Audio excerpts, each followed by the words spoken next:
अस्सलामुअलैकुम my dear students, I hope तो योसु सॉरी वार पॉइंट खुश पॉइंट असल पॉइंट। आज के वीडियो में हम स्टडी करेंगे ओहम्स लॉ। एक बहुत ही इंपॉर्टेंट टॉपिक है जो आपने 10th क्लास में भी पढ़ा है। इसको बहुत ही अच्छी तरह से हम समझेंगे, ठीक है। So our topic is Ohm's law. पहले मैं इसका स्टेटमेंट ही लिख देता हूँ, फिर इसको बहुत ही अच्छी तरह से समझेंगे, ठीक। पहले इसका स्टेटमेंट लिखेंगे। It states that current flowing across a conductor current flowing across a conductor is directly proportional to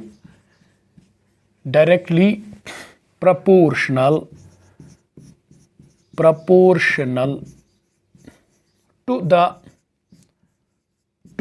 potential difference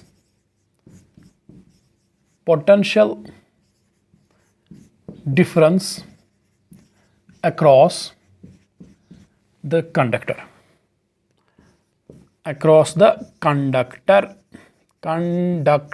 provided temperature is kept constant. Provided temperature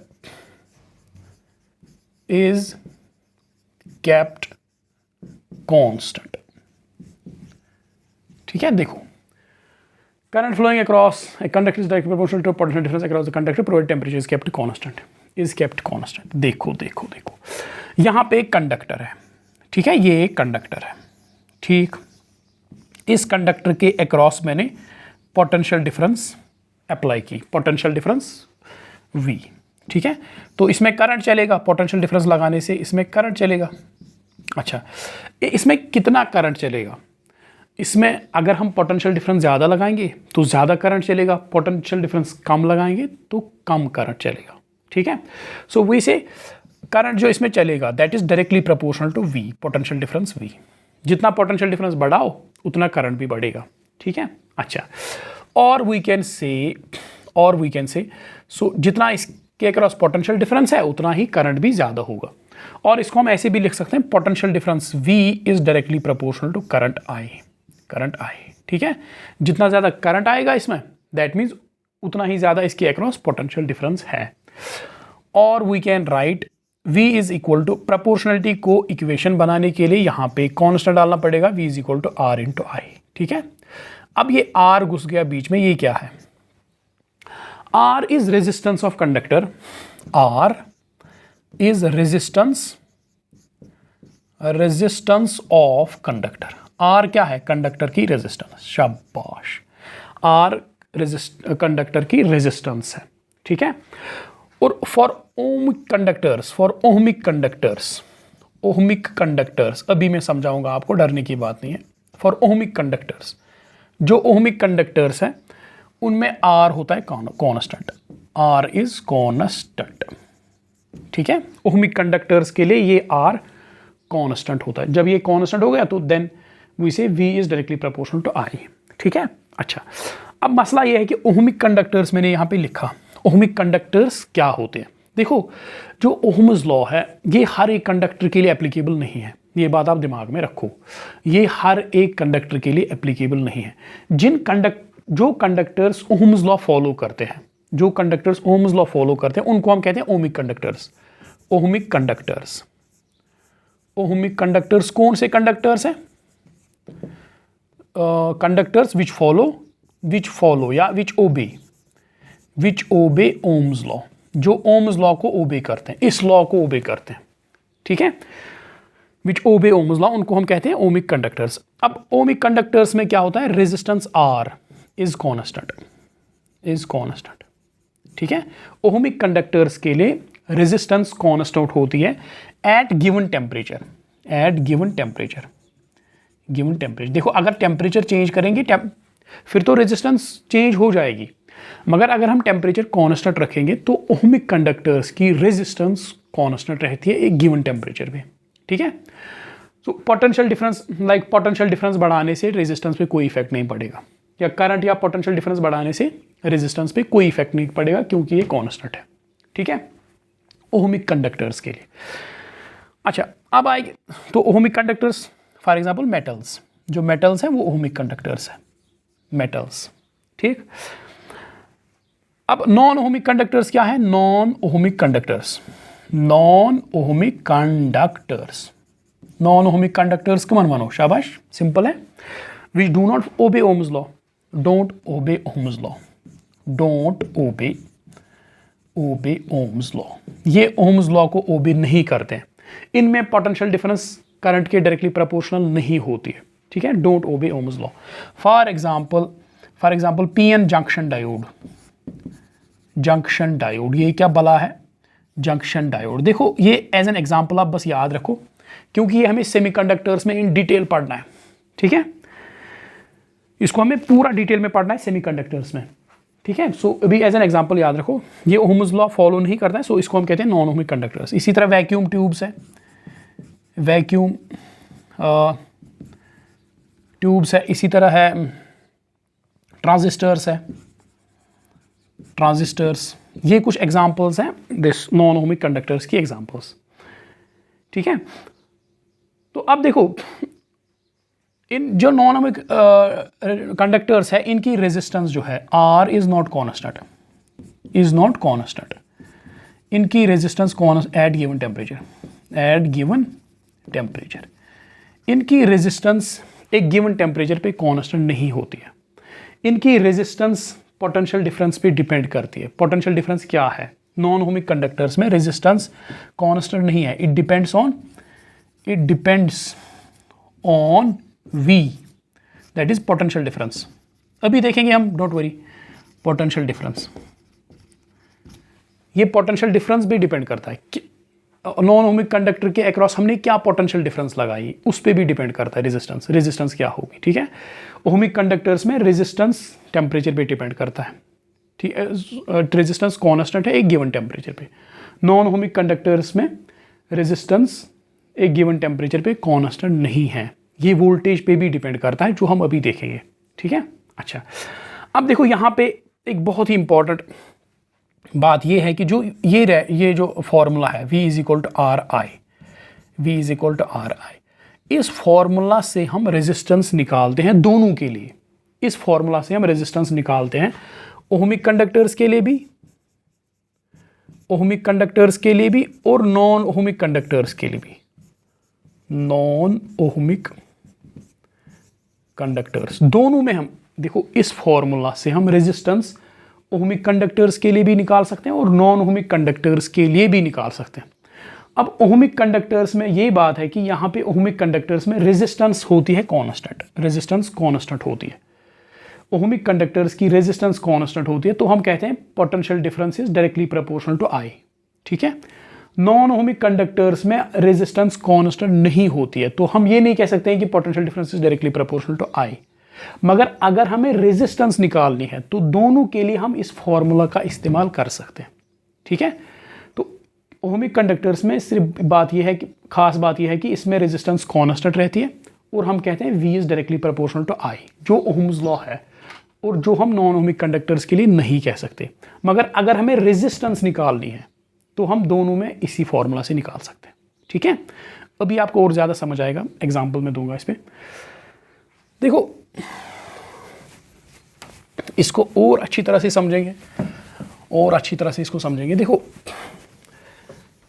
समझने का एक तरीका ये है कि कंपेयर करो, comparison, understanding bye comparison, comparison से समझो।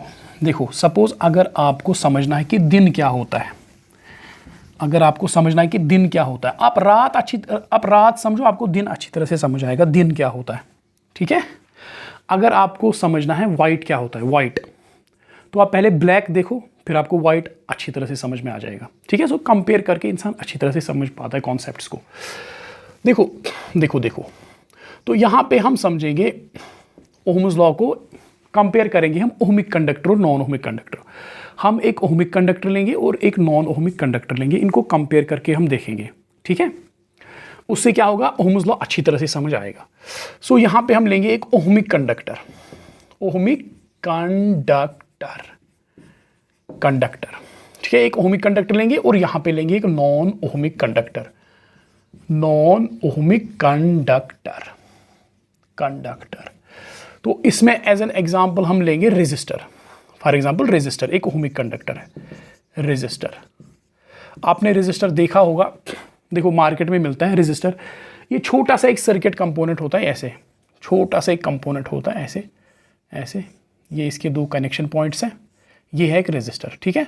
तो इस रेजिस्टर में क्या है कि इस रेजिस्टर की एक रेजिस्टेंस होती है, जो इस पर लिखा होता है, जो हम कलर कोड्स के ज़रिए इस पर लिखा होता है। देखो कलर कोड देख के हम बता सकते हैं कि इसकी रेजिस्टेंस कितनी है, ठीक है। तो ये है एक रेजिस्टर। इस रेजिस्टर की कुछ रेजिस्टेंस होती है, पर्टिकुलर रेजिस्टेंस, इसका कोई वैल्यू होता है रेजिस्टेंस का। सपोज 1000 ओम का रेजिस्टर, 5000 ओम का रेजिस्टर, 50 ओम का रेजिस्टर, ठीक है। ये मार्केट में अवेलेबल होते हैं और सर्किट्स में लगाते हैं। सर्किट कंपोनेंट है, आपने जो है सर्किट बोर्ड पे देखा होगा, ये लगे होते हैं छोटे छोटे कंपोनेंट्स, छोटे छोटे, उन पे कलर बैंड्स होते हैं, ठीक है। इनको कहते हैं हम रेजिस्टर। इनकी एक पर्टिकुलर रेजिस्टेंस होती है, ठीक है। रिक्वायरमेंट के हिसाब से हम सर्किट्स में इनको लगाते हैं। तो ये हो गया एक रेजिस्टर, ये एक ओहमिक कंडक्टर है। रेजिस्टर ओहमिक कंडक्टर है। और यहाँ पे हम लेंगे एक एज एन एग्जांपल हम लेंगे PN junction diode. PN junction diode, PN junction diode. इसको आपको ज़्यादा समझने की ज़रूरत नहीं है, क्योंकि सेमीकंडक्टर में हमको इस बहुत अच्छी तरह से समझना है। एज एन एग्जांपल याद रखो पीएन जंक्शन डायोड, ठीक है। तो ये दिखने में कुछ, ये भी एक सर्किट कंपोनेंट है और ये कुछ ऐसे ऐसे दिखता है, ऐसे होता है ये इसके दो पॉइंट्स है, ऐसे एक सर्किट कंपोनेंट, ठीक है। ये अभी ज़्यादा इसमें मत जाओ, क्योंकि हमें ये पढ़ना है अच्छी तरह से, ठीक है। थोड़ा सा मैं आपको ओहम्स लॉ, आप ताकि ये कंपैरिजन मैं इसलिए दिखा रहा हूँ so that you can understand Ohm's law, अच्छी तरह से आप समझ पाओ, ठीक है। अच्छा, तो ये एक पीएन जंक्शन डायोड है। तो इसको हम सर्किट में अगर दिखाएंगे तो ऐसे दिखा देते हैं, ये इसकी सर्किट डायग्राम है, ठीक है। रेजिस्टर की पीएन जंक्शन की डायग्राम कुछ इस तरह से आप याद रखो। ये पीएन जंक्शन डायोड की अभी याद रखने की भी ज़रूरत नहीं है, क्योंकि हमें ये डिटेल में पढ़ना है। ये इसकी सर्किट सिंबल है।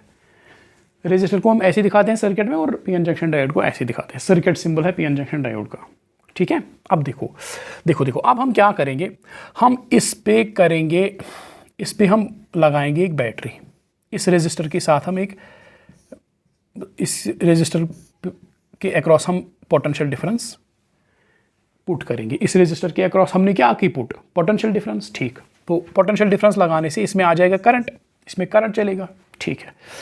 अब हम क्या करेंगे, हम ये जो पोटेंशियल डिफरेंस हम लगा रहे हैं इसके अक्रॉस, ये हम वेरी करेंगे, ये हम चेंज करेंगे, बढ़ाएंगे और हम देखेंगे जो करंट आई है इस पर क्या इफेक्ट पड़ेगा, डिफरेंट पोटेंशियल डिफरेंसेस पे क्या कितनी करंट आएगी। और हम एक ग्राफ प्लॉट करेंगे बिटवीन, हम एक ग्राफ प्लॉट करने जा रहे हैं बिटवीन वी एंड आई। ये है वी पोटेंशियल डिफरेंस, शाबाश, और ये है आई, ये है करंट, ठीक है। ये है करंट आई, अच्छी तरह से इसको समझना है, ठीक है। इसमें कोई डाउट नहीं रहना चाहिए। वी और आई के वी और आई वर्सेस हम प्लॉट ग्राफ करेंगे। सो पहले जब मैंने पोटेंशियल डिफरेंस 0 पुट की तो कोई करंट नहीं आ रहा था।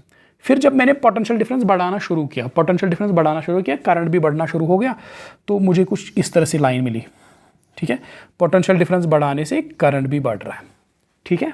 अच्छा, तो अब देखो, अब हम क्या करेंगे, अब हम करेंगे ये काम कि इस बैटरी को हम उल्टा लगाएंगे। ये है रेजिस्टर, अब हम पोटेंशियल डिफरेंस करेंगे पुट, मगर इन अपोजिट डायरेक्शन। यहाँ पे नेगेटिव टर्मिनल है, यहाँ पे पॉजिटिव टर्मिनल। बैटरी को हमने उल्टा किया, देखो यहाँ पे पॉजिटिव, यहाँ पे नेगेटिव, अब यहाँ पे पॉजिटिव, यहाँ पे नेगेटिव, बैटरी को हमने पलट दिया, ठीक।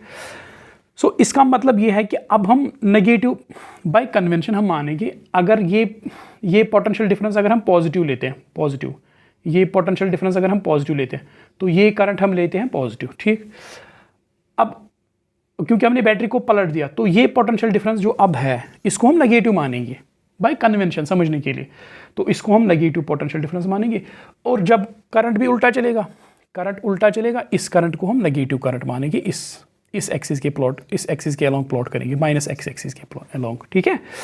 अच्छा, तो जब बैटरी को पलट के मैंने पोटेंशियल डिफरेंस बढ़ाना शुरू किया तो करंट भी बढ़ने लगा, but in opposite direction, current भी बढ़ने लगा, तो मुझे कुछ लाइन इस तरह से मिले, ठीक है। तो ये है माइनस वी, ये है माइनस आई मतलब करंट अब उल्टा चल रहा है, माइनस वी मतलब बैटरी को हमने पलट दिया, ठीक है। तो V वर्सेस I ग्राफ में कुछ एक स्ट्रेट लाइन मिल रही है, एक स्ट्रेट लाइन मिल रही है V वर्सेस I ग्राफ। इसका क्या मतलब है? इसका मतलब ये है कि V जो पोटेंशियल डिफरेंस है it is directly proportional to I, सीधी सी बात है, V is directly proportional to I, ठीक है। और V is equal to R into I, so R जो है it is equal to V by I, ठीक है, R is equal to V by I। अब ग्राफ में देखेंगे V बाई I क्या है। देखो सपोज ये कोई पोटेंशियल डिफरेंस है, ये कोई पोटेंशियल डिफरेंस है, तो इस पे हम देखेंगे करंट कितनी है। ये इस पे करंट है, इतनी इस पे करंट है, इस पोटेंशियल डिफरेंस पे। सो इस ट्राइंगल को आप देखो, ये अगर V है तो ये भी V होगा, ये लाइन भी V होगा, ये करंट I है, तो ये सपोज थीटा है, ठीक है। अब इस लाइन, ये जो स्ट्रेट लाइन है, इसका स्लोप जरा मुझे बताओ कितना आएगा। Slope is equal to tan theta, और ये स्लोप कांस्टेंट है क्योंकि स्ट्रेट लाइन है, tan theta, and tan theta will be equal to, इस छोटे ट्रायंगल में देखो perpendicular divide by base, that is V by I। और V बाई I ही किसके बराबर है? रेजिस्टेंस। V बाई I ही तो रेजिस्टेंस R है। तो इसका क्या मतलब? इसका मतलब ये है कि जो पोटेंशियल डिफरेंस वर्सेस I जो हम ग्राफ बनाते हैं ओमिक कंडक्टर्स में, वो एक स्ट्रेट लाइन बनती है और उसका एक कांस्टेंट स्लोप होता है। वो स्लोप किसके बराबर होता है? इस कंडक्टर की रेजिस्टेंस कितनी है। So slope of this line, slope of this graph is equal to resistance of the conductor, ठीक है। इस लाइन का जो स्लोप होगा वही इस कंडक्टर की रेजिस्टेंस है। और ऑब्वियस ही बात है क्योंकि स्ट्रेट लाइन है तो इसका स्लोप कांस्टेंट रहेगा, that is equal to resistance of the conductor, ठीक है। अब देखो कंपैरिजन में देखो यहाँ पे क्या होगा। यहाँ पे होगा ये, सपोज हमने इसके साथ बैटरी कनेक्ट कर दी बैटरी कनेक्ट, ठीक है। अच्छा, तो अब हम इसके अक्रॉस पोटेंशियल डिफरेंस बढ़ाएंगे, फिर देखेंगे इसमें करंट कितना चलेगा, इस पीएन जंक्शन डायोड में करंट कितना चलेगा, ठीक है। तो ये मैं ग्राफ बना रहा हूँ यहाँ पे, ये मैं बना रहा हूँ इसका ग्राफ, ठीक है। बहुत ही अच्छी तरह से इसको समझना है। ये मैं बना रहा हूँ इसका ग्राफ, ये बन रहा है ग्राफ, ठीक है। ये है पोटेंशियल डिफरेंस और ये है करंट, ये है यहाँ से करंट, यहाँ से करंट। देखो पीएन जंक्शन डायोड में आप देखोगे बुक्स में क्या होता है, करंट नॉर्मली हम करंट इस एक्सिस के अलोंग प्लॉट करते हैं और पोटेंशियल डिफरेंस इस एक्सिस के अलोंग। क्योंकि हम कंपेयर कर रहे हैं तो मैंने यहाँ पे, क्योंकि मैंने पोटेंशियल डिफरेंस y पे दिखाए तो यहाँ पे भी y पे ही दिखाएंगे, ठीक है। अच्छा, हमारी मर्जी, जो हमारे लिए इजी होगा समझने में जिसे हेल्प मिलेगी तो हम वैसा ही करेंगे। तो देखो अब मैं क्या करूँगा, पोटेंशियल डिफरेंस पहले जीरो थी, पोटेंशियल डिफरेंस मैंने जीरो लगाई तो करंट भी बिल्कुल ऑब्वियसली जीरो आएगा। अब जब मैं पोटेंशियल डिफरेंस बढ़ाने जा रहा हूँ, पोटेंशियल डिफरेंस बढ़ा रहा हूँ, लेकिन करंट नहीं आ रहा है। पोटेंशियल डिफरेंस बढ़ा रहा हूँ, करंट नहीं आ रहा है। तो फिर एक वोल्टेज पे करंट अचानक से बढ़ने लगता है और कुछ ऐसे बढ़ता है और कुछ ऐसे बढ़ता है, ठीक है। अच्छा, तो जब मैं पोटेंशियल डिफरेंस बढ़ाता हूँ, देखो पोटेंशियल डिफरेंस मैंने जीरो थी, करंट जीरो था, फिर मैंने पोटेंशियल बढ़ाई, करंट नहीं आ रहा है। यहाँ से करंट आना स्टार्ट हो जाता है और फिर करंट आहिस्ता आहिस्ता आ रही है। फिर जब हम थोड़ा आगे जाते हैं तो पोटेंशियल डिफरेंस हम थोड़ा ही बढ़ाते हैं, करंट बहुत ज़्यादा बढ़ जाती है, ठीक है। अच्छा, ये कुछ इस तरह से इसका ग्राफ बनता है। अब अगर हम इसको उल्टा बैटरी कनेक्ट कर दें, अब हम बैटरी को उल्टा कनेक्ट करेंगे, लाइक ये है जंक्शन डायोड, तो इसको हम बैटरी उल्टा कनेक्ट कर देंगे, ये पॉजिटिव ये नेगेटिव। इसको हम रिवर्स बायसिंग कहते हैं, जो अभी आप याद रखने की ज़रूरत नहीं है क्योंकि हमें ये पढ़ना है डिटेल में। तो हमने अब बैटरी को पलट दिया, दैट मीन्स हम अब पोटेंशियल डिफरेंस उल्टी डायरेक्शन में लगा रहे हैं, ठीक है। अच्छा, अब मैं क्या देखता हूँ, जब मैं पोटेंशियल डिफरेंस बढ़ा रहा हूँ, पोटेंशियल डिफरेंस अब मैं बढ़ा रहा हूँ उल्टी डायरेक्शन में, क्योंकि बैटरी को पलट दिया। पोटेंशियल डिफरेंस में बढ़ा रहा हूँ लेकिन करंट नहीं आ रहा है, पोटेंशियल डिफरेंस बढ़ा रहा हूँ, करंट नहीं आ रहा है, पोटेंशियल डिफरेंस बढ़ा रहा हूँ, करंट नहीं आ रहा है, उल्टी डायरेक्शन में करंट ही नहीं आ रहा है। पोटेंशियल डिफरेंस आप बढ़ाते जाओ मगर करंट नहीं आ रहा है बिल्कुल। इनफैक्ट थोड़ा सा करंट आता है, मगर इसको सिंपल बनाने के लिए मैं एक आइडियल पीएन जंक्शन डायोड लूँगा, ठीक है। ये एक आइडियल पीएन जंक्शन डायोड है। और आइडियल पीएन जंक्शन डायोड में क्या होता है कि जब हम बैटरी उल्टा लगाते हैं तो करंट ब्लॉक हो जाती है, बिल्कुल करंट ही नहीं आता, ठीक है। तो यहाँ पे बिल्कुल करंट नहीं आ रहा, पोटेंशियल डिफरेंस हम बेशक बढ़ा रहे हैं लेकिन करंट नहीं आ रहा है। देखो तो ओमिक कंडक्टर्स का ग्राफ कितना अच्छा लग रहा है, एक स्ट्रेट लाइन। इसका देखो कैसा है, ठीक है। अच्छा, अब देखो आएंगे हम बात, सपोज अब इसमें एक बात यह है कि सपोज मुझे इस पोटेंशियल इस पोटेंशियल सपोज यहाँ पे V1 है, इस पोटेंशियल पे मुझे निकालना है पोटेंशियल रेजिस्टेंस, इस जंक्शन डायोड की रेजिस्टेंस। तो मैं क्या करूँगा, इस पोटेंशियल पे यहाँ पे एक डॉट बनाऊंगा, इस डॉट पे मैं डालूंगा टेंजेंट, इस डॉट पे डालूंगा टेंजेंट। जो इस टेंजेंट का स्लोप होगा, वही इस जंक्शन डायोड की रेजिस्टेंस है इस पोटेंशियल पे। So resistance is equal to resistance at given potential V, क्योंकि इसका V के साथ चेंज हो रहा है। Potential at a given V is equal to slope of tangent ही किसके बराबर होता है, dV बाई डी आई। ठीक है, rate of change of potential difference with respect to current at this point is slope of the tangent. ठीक है, ये डिफरेंशिएशन में आपने पढ़ा होगा। अच्छा, देखो अब मैं निकालना चाहता हूँ यहाँ पे पोटेंशियल डिफरेंस, यहाँ पे रेजिस्टेंस इस पोटेंशियल पे, सपोज V2 पे मैं निकालना चाहता हूँ पोटेंशियल, ये रेजिस्टेंस क्या है जंक्शन डायोड की। तो इस पॉइंट पे मैं टेंजेंट डालूंगा, देखो इस टेंजेंट का स्लोप ये जो है ज़्यादा है ना, इसका स्लोप ज़्यादा है, इसका कम है। फिर अगर मैं यहाँ पे डालूंगा, यहाँ पे स्लोप कम होगा। सो दैट मीन्स इस पॉइंट पे स्लोप कुछ, इस पॉइंट पे स्लोप डिफरेंट, इस पॉइंट पे स्लोप डिफरेंट। इसका क्या मतलब, इस पोटेंशियल पे रेजिस्टेंस कुछ, इस पॉइंट पे रेजिस्टेंस कुछ, इस पॉइंट पे रेजिस्टेंस कुछ। सो रेजिस्टेंस चेंज हो रही है, ठीक है। अच्छा, अब जरा उल्टी direction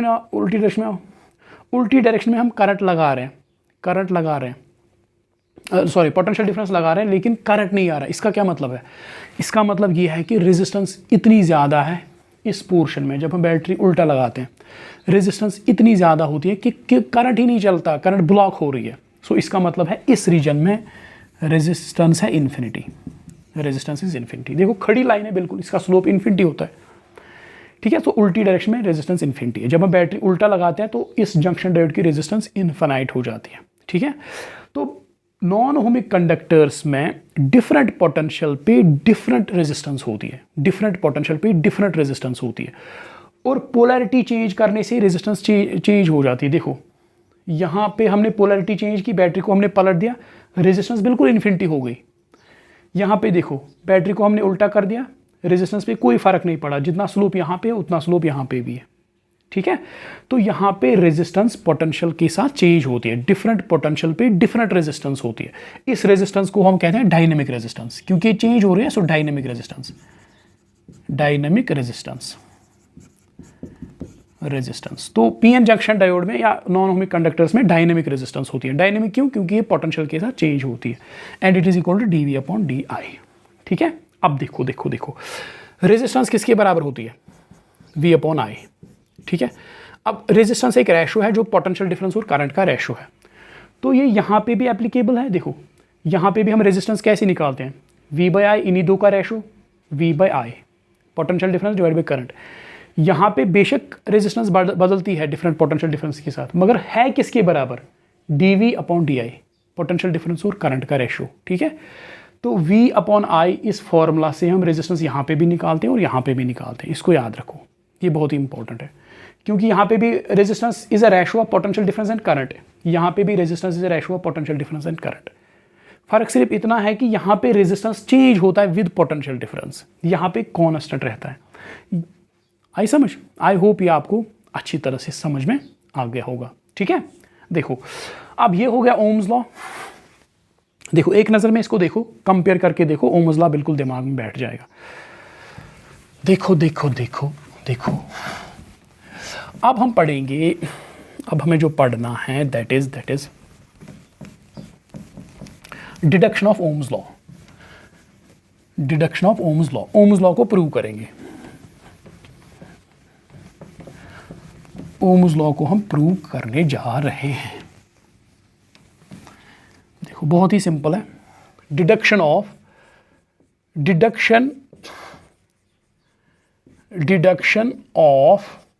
Ohm's law, deduction of Ohm's law. Ohm's law को हम करेंगे prove.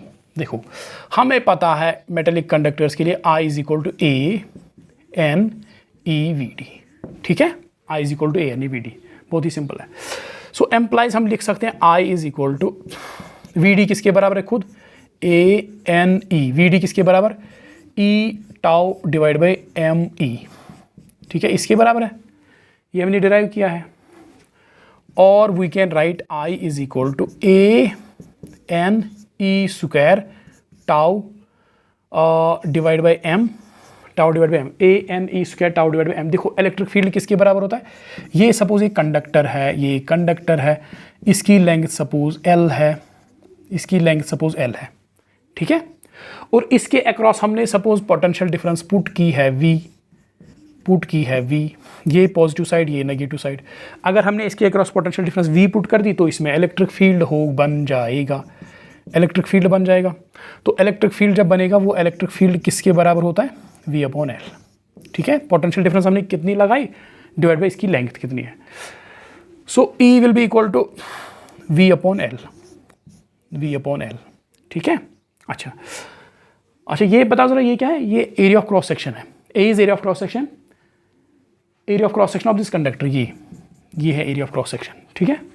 N is number density of electron, एक क्यूबिक मीटर में इसमें कितने इलेक्ट्रॉन्स हैं।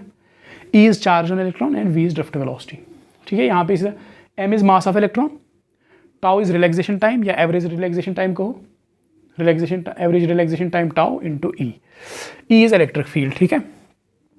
अच्छा, और हम लिख सकते हैं v अपॉन आई किसके बराबर आएगा इस रिलेशन से, v upon I is equal to M L, हाँ v अपॉन वी आई को M L upon A N E square tau. So resistor, so what is this term, v by I is resistance, v by I is resistance is equal to M L upon A N E square tau, ठीक है। तो resistance इसके बराबर आया, ठीक है, अच्छी बात है। अब देखो ओहम्स लॉ क्या कहता है, ओहम्स लॉ कहता क्या है, ओहम्स लॉ कहता है for ohmic conductors R is equal to V upon I is a constant, ये कॉन्स्टेंट है, ठीक है। वी अपॉन आई जो ये रेशो है ये कॉन्स्टेंट है ओहमिक कंडक्टर्स के लिए, यही तो ओहम्स लॉ है। अब देखो अगर हम ये साबित कर पाएँ कि जो रेजिस्टेंस आर है, अगर हम ये साबित कर पाएँ कि ये कॉन्स्टेंट है आर, अगर हम साबित कर पाएँ कि ये एक गिवन टेम्परेचर पे कॉन्स्टेंट है, उसका मतलब है ओहम्स लॉ प्रूव हो गया, ठीक है। अब रेजिस्टेंस आर किसके बराबर होता है, M L upon A N E square tau. ये जो फैक्टर्स इसमें डालते हैं हम ये दिखाएंगे कि ये कॉन्स्टेंट है एट गिवन टेम्परेचर, ठीक है। अगर हमने ये दिखाने में कामयाब हो गए तो इसका मतलब है ओहम्स लॉ प्रूव हो गया। अब देखो रेजिस्टेंस किसके, पहले हम देखेंगे मास ऑफ इलेक्ट्रॉन। देखो mass of electron M, mass of electron, mass of electron एक कांस्टेंट है, ये तो एक कांस्टेंट है, मास ऑफ इलेक्ट्रॉन एक कांस्टेंट है, चेंज नहीं होगा। अच्छा, फिर length L, length of conductor, length of conductor. देखो अगर हम कंडक्टर का टेम्परेचर कांस्टेंट रखेंगे, टेम्परेचर को चेंज नहीं होने देंगे, तो कंडक्टर की लेंथ भी कांस्टेंट रहेगी।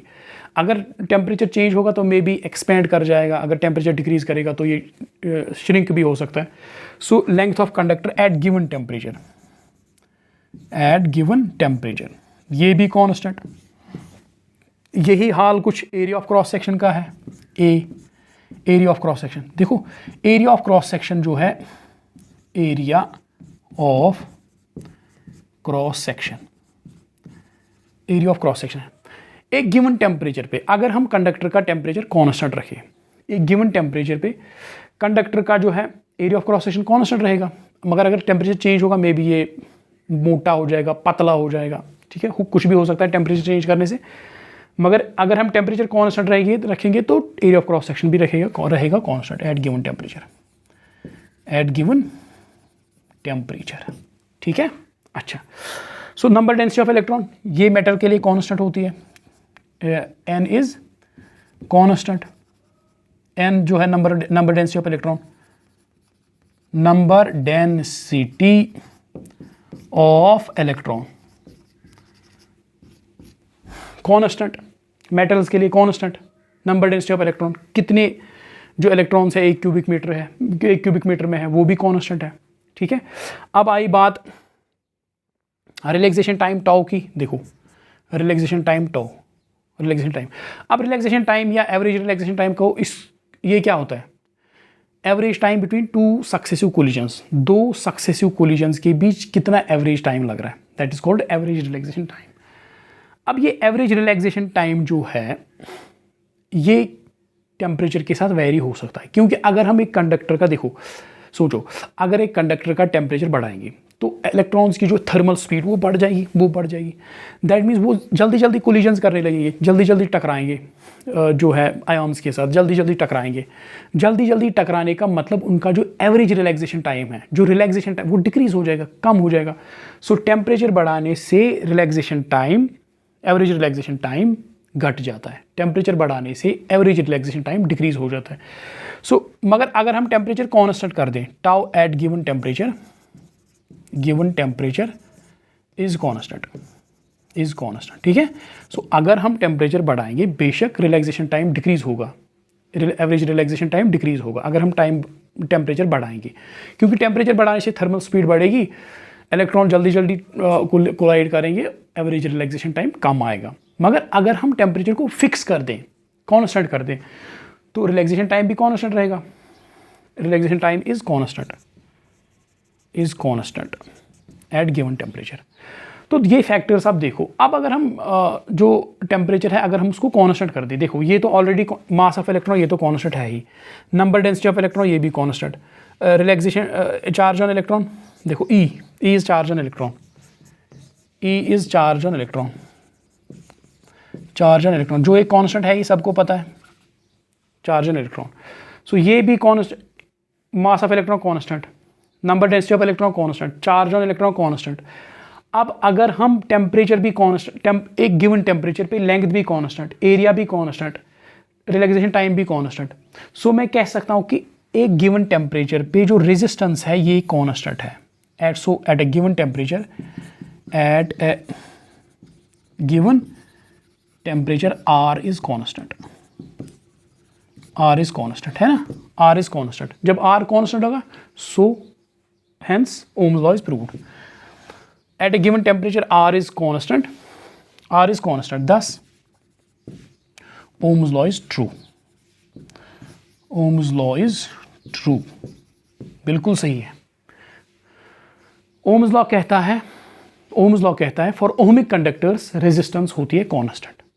तो रेजिस्टेंस किसके बराबर आता है, resistance is equal to ml divide by an square tau. So अगर हमने ये दिखाया, ये प्रूव किया कि रेजिस्टेंस कांस्टेंट होती है, that means Ohm's law true है, सही है, प्रूव हमने किया उसको। सो आर होता है बराबर ml divide by an square tau, क्योंकि ये फैक्टर्स जो इसमें डलते हैं एक गिवन टेम्परेचर पे सारे फैक्टर्स कांस्टेंट हो जाते हैं, ठीक है। सो दैट मीन्स एक गिवन टेम्परेचर पे रेजिस्टेंस कांस्टेंट है, दैट मीन्स ओम्स लॉ सही है, ठीक है। अच्छा, तो देखो इसके बाद हम आएंगे, देखो अब हम पढ़ेंगे microscopic form of Ohm's law, microscopic form of Ohm's law. मगर उसको पढ़ने से पहले हम दो छोटे छोटे कॉन्सेप्ट्स हैं जो हम पढ़ेंगे। एक है कंडक्टेंस,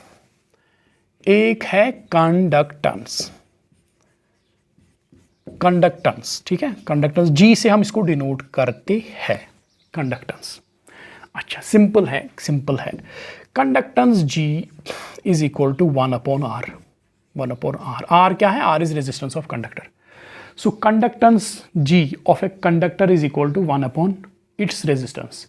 सो सिंपली क्या है यहाँ पे, कंडक्टेंस इज, शाबाश, conductance is inverse of resistance.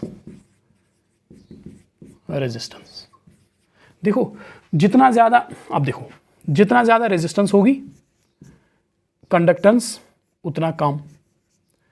अगर रेजिस्टेंस साइज ज्यादा, कंडक्टेंस साइज कम। अगर रेजिस्टेंस साइज कम, कंडक्टेंस साइज ज्यादा, कंडक्टेंस ज़्यादा होगी। इसका क्या मतलब है, देखो रेजिस्टेंस हमें क्या दिखाता है, रेजिस्टेंस हमें दिखाता है कि एक कंडक्टर करंट को कितना ब्लॉक करता है, कितना रोकता है। रेजिस्टेंस हमें ये बताता है कि एक कंडक्टर करंट को कितना रोकता है, ठीक है। अच्छा, कंडक्टेंस हमें बताता है कि एक कंडक्टर करंट को कितना एलो करता है, ठीक है। बात सिंपल है, जिस कंडक्टर की रेजिस्टेंस ज़्यादा होगी वो ज़्यादा रोकता है, उस कंडक्टर की कंडक्टेंस कम होगी। जिस कंडक्टर की रेजिस्टेंस कम होगी, कम रोकता है, उसकी कंडक्टेंस ज़्यादा होगी, वो ज़्यादा एलो करेगा। ठीक है, सिंपल सा कॉन्सेप्ट है। अच्छा, अब इसके यूनिट की अगर हम बात करें, यूनिट इज शाबाश, देखो किसके बराबर है, 1/r। आर का क्या यूनिट है, ओम, सो इट इज 1/ओम और पर ओम और पर ओम। ठीक है, और पर ओम को हम, और दूसरा नाम है इसका पर ओम, इसको हम ऐसे भी लिखते हैं MHO पर ओम और MHO, उल्टा रेजिस्टेंस का उल्टा, रेजिस्टेंस है ओम OHM, कंडक्टेंस है MHO। ठीक है, और इसका तीसरा भी नाम है, that is Simon, SEMEN, S से हम इसको रिप्रेजेंट करते हैं, एस, साइमन। तो कंडक्टेंस का क्या यूनिट है, पर ओम कहो, MHO कहो या साइमन कहो, एक ही बात है। ठीक है, अब इसके बाद और एक छोटा सा कॉन्सेप्ट है, that is conductivity.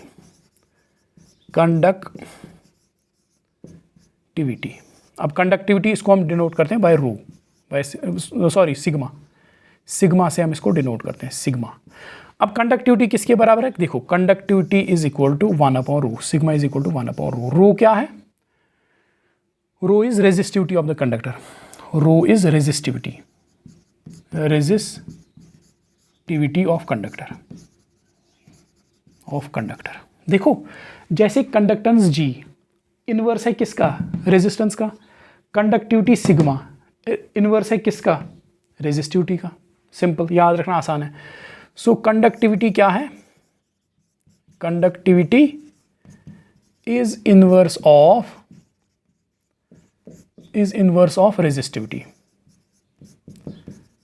Resistivity, conductivity is inverse of resistivity. ठीक है, अच्छा, तो जिस कंडक्टर की जो है रेजिस्टिविटी ज़्यादा, उसकी कंडक्टिविटी कम, जिस कंडक्टर की रेजिस्टिविटी कम, उसकी कंडक्टिविटी ज़्यादा। सिंपल, जिसकी रेजिस्टिविटी ज़्यादा, डिनोमिनेटर ज़्यादा, कंडक्टिविटी कम आएगी, रेजिस्टिविटी कम, डिनोमिनेटर कम, कंडक्टिविटी ज़्यादा आएगी।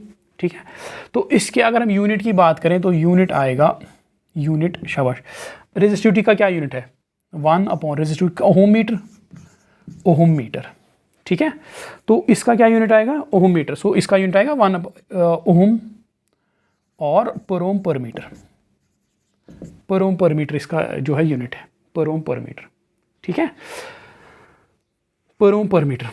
तो इस पर ओम को हम क्या कहते हैं, MHO भी कहते हैं, MHO पर मीटर, ऐसे भी लिख सकते हैं।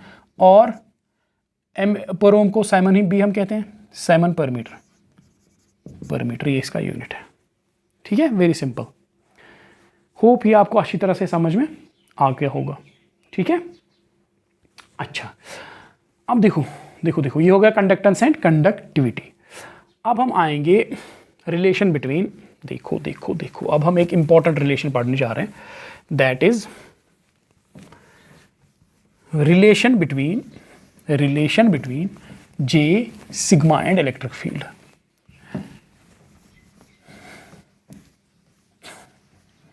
Relation between J, sigma and electric field, J, sigma and E, relation between current density J, between current density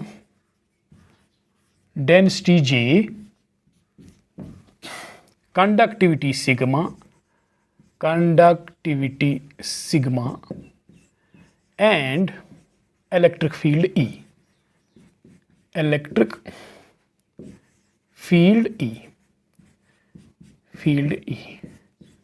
ठीक है, इनके बीच हम रिलेशन पढ़ेंगे।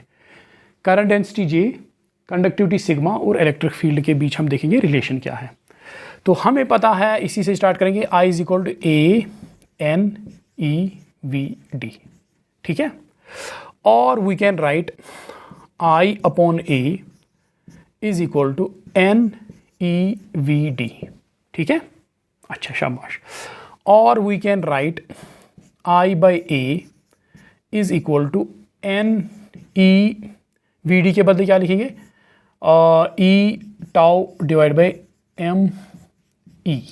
ठीक है, और वी कैन राइट, देखो आई बाई ए किसके बराबर होता है, आई बाई ए याद है आपको, current divide by area, ampere per metre, वो क्या होता है current density G. So I by A is nothing but G, I by A is G. देखो यहाँ सर्कल में रखूंगा लिख के, I by A is equal to current density G. So J is equal to N E square tau divide by M into E, ठीक है। अच्छा अब ये देखो ये किसके बराबर होगा, ये जो मैंने ये डॉटेड सर्कल में बनाया है, ये इतना किसके बराबर है, इतना होता है बराबर, देखो हमने पढ़ा है इसे पहले। सो जो कंडक्टिव सॉरी जो रेजिस्टिविटी है रो होता है बराबर m divide by n E square tau, ये हमने प्रीवियस वीडियो में देखा है। Resistivity is equal to resistivity rho is equal to m divide by n E square tau. So 1 upon resistivity किसके बराबर होगा, इसका उल्टा कर दो, एन ई स्क्वायर टाउ अपॉन m, ठीक है। सो आई कैन राइट और current density J is equal to हाँ e 1 upon rho into E, ठीक है। J is equal to 1 upon rho into E.